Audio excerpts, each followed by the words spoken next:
ত্রয়োদশ সংসদ নির্বাচনে বিপুল সংখ্যাগরিষ্ঠ নিয়ে জয়লাভ করে শীঘ্রই সরকার গঠন করতে যাচ্ছে বাংলাদেশ জাতীয়তাবাদী দল বিএনপি। 16 ফেব্রুয়ারি নবনির্বাচিত সংসদ সদস্যদের শপথ পড়াতে পারেন প্রধান বিচারপতি। এরপর 18 ফেব্রুয়ারির মধ্যে নতুন মন্ত্রিসভা গঠনের মধ্য দিয়ে রাষ্ট্র পরিচালনার হাল ধরবেন তারেক রহমান। শোনা যাচ্ছে আগামী 17 ফেব্রুয়ারি নতুন সরকারের শপথ হতে পারে। সূত্র জানায়, রাষ্ট্র পরিচালনার গুরুদায়িত্ব পালনে এবার অভিজ্ঞ রাজনীতিকদের পাশাপাশি এক ঝাঁক তরুণ ও মেধাবী মুখকে সামনে আনার পরিকল্পনা করেছেন তারেক রহমান। বিশেষ করে গুরুত্বপূর্ণ মন্ত্রণালয় যেমন স্বরাষ্ট্র, আইন, অর্থ, পররাষ্ট্র মন্ত্রণালয়ের দায়িত্ব পেতে পারেন এমন সম্ভাব্য কয়েকজনের নাম পাওয়া গেছে। এছাড়া মহাসচিব মির্জা ফখরুল ইসলাম আলমগীর সহ স্থায়ী কমিটির সিনিয়র নেতাদের নাম অবধারিতভাবেই আলোচনায় রয়েছে। সাবেক মন্ত্রী ও অভিজ্ঞ পার্লামেন্টারিয়ানদের মধ্যে যারা বিগত আন্দোলন সংগ্রামে রাজপথে সক্রিয় ছিলেন তাদের বড় একটি অংশ মন্ত্রিসভায় ডাক পেতে পারেন।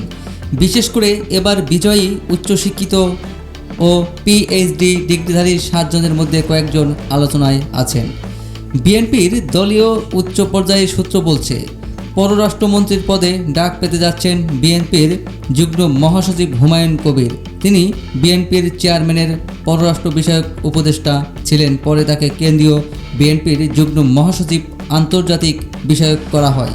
দলটির বৈশ্বিক সম্পর্ক উন্নয়নে ভূমিকা রাখছেন তিনি। অর্থমন্ত্রী পদে নাম আছে ডক্টর রেজা কিবরিয়ার। তিনি একজন বিশ্বমানের অর্থনীতিবিদ এবং নীতি নির্ধারক। তিনি দীর্ঘ 30 বছর আন্তর্জাতিক মুদ্রা তহবিল IMF এ একজন জ্যেষ্ঠ অর্থনীতিবিদ হিসেবে কর্মরত ছিলেন। বাণিজ্য মন্ত্রণালয়ে আমির খসরু মাহমুদ চৌধুরী 2001 থেকে 2004 মেয়াদে তিনি বাণিজ্য মন্ত্রী হিসেবে দায়িত্ব পালন করেছেন। এ নিয়ে চতুর্থবারের মতো সংসদ সদস্য হলেন। স্থানীয় সরকার মন্ত্রণালয়ে মির্জা ফখরুল ইসলাম আলমগীরের নাম আছে। তিনি বিএনপির ইতিহাসে দীর্ঘ সময় ধরে মহাসচিবের দায়িত্ব পালন করছেন। দলের কঠিন সময়ে নেতৃত্ব এবং নীতি নির্ধারণে তার ভূমিকা ছিল। 2001 থেকে 2006 মেয়াদে তিনি কৃষি মন্ত্রণালয় এবং বেসামরিক বিমান পরিবহন ও পর্যটন মন্ত্রণালয়ের প্রতিমন্ত্রী হিসেবে দায়িত্ব পালন করেছেন।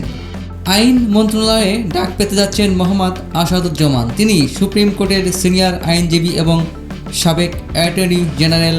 আইনি ব্যাখ্যা ও সংবিধান বিশ্লেষণে তার অগাধ পাণ্ডিত্য রয়েছে।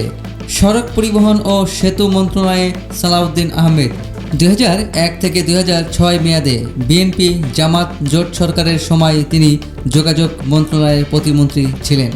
এদের মধ্যে কেবল হুমায়ুন কবির টেকনোক্র্যাট কোটায়। এছাড়া স্বরাষ্ট্র মন্ত্রণালয়ে মির্জা আব্বাস ও টেকনোক্র্যাট কোটায় ব্যারিস্টার নাসির উদ্দিন অসীম আলোচনায় আছেন। ডাক্তার AZM জাহিদ হোসেন স্বাস্থ্য মন্ত্রণালয়, রুহুল কবির রিজভী আহমেদ তথ্য মন্ত্রণালয় পেতে পারেন বলে জানা যাচ্ছে।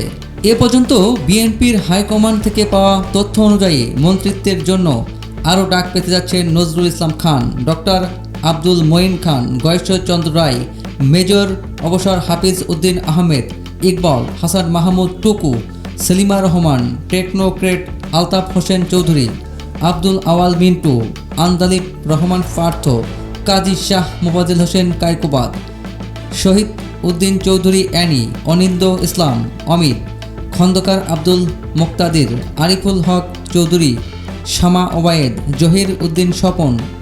নির্বাচিত সংসদ সদস্যদের শপথ বাক্য পাঠ করাবেন প্রধান বিচারপতি জুবায়ের রহমান চৌধুরী। আগামী 16 ফেব্রুয়ারি শপথ বাক্য পাঠ করাতে পারেন তিনি। জাতীয় সংসদ সচিবালয় সূত্রে এ তথ্য জানা গেছে। এদিকে নতুন সংসদ ও নতুন সরকার গঠনের পর রাষ্ট্রপতিও পরিবর্তন হবে বলে ধারণা করা হচ্ছে। সেক্ষেত্রে বিএনপির স্থায়ী কমিটির প্রবীণ সদস্য সাবেক স্বাস্থ্যমন্ত্রী ডক্টর খন্দকার মোশাররফ হোসেনকে 1 নম্বরে রাখছেন রাজনৈতিক বিশ্লেষকরা। অপরদিকে দলের মহাসচিব মির্জা ফখরুল ইসলাম আলমগীরকে যদি রাষ্ট্রপতির পদে দলীয় মনোনয়ন দেওয়া হয়, সেক্ষেত্রে সালাউদ্দিন আহমেদ স্থানীয় সরকার মন্ত্রণালয় পেতে পারেন।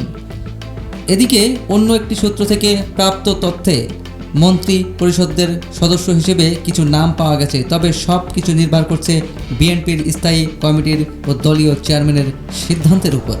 সূত্র জানায়, মন্ত্রী হিসেবে সম্ভাব্য তালিকায় যারা আছেন তারা হলেন স্থানীয় সরকার, পল্লী উন্নয়ন ও সমবায় মন্ত্রণালয় মির্জা ফখরুল ইসলাম আলমগীর। তার নাম রাষ্ট্রপতির তালিকায়ও আছে।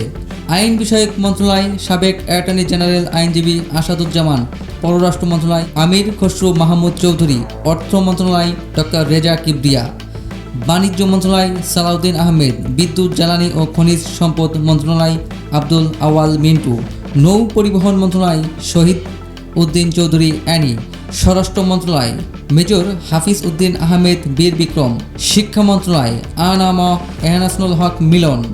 2001 থেকে 2006 শিক্ষা প্রতিমন্ত্রী ছিলেন। এখানে সাবেক শিক্ষামন্ত্রী ডক্টর ওসমান ফারুকের নামও আছে।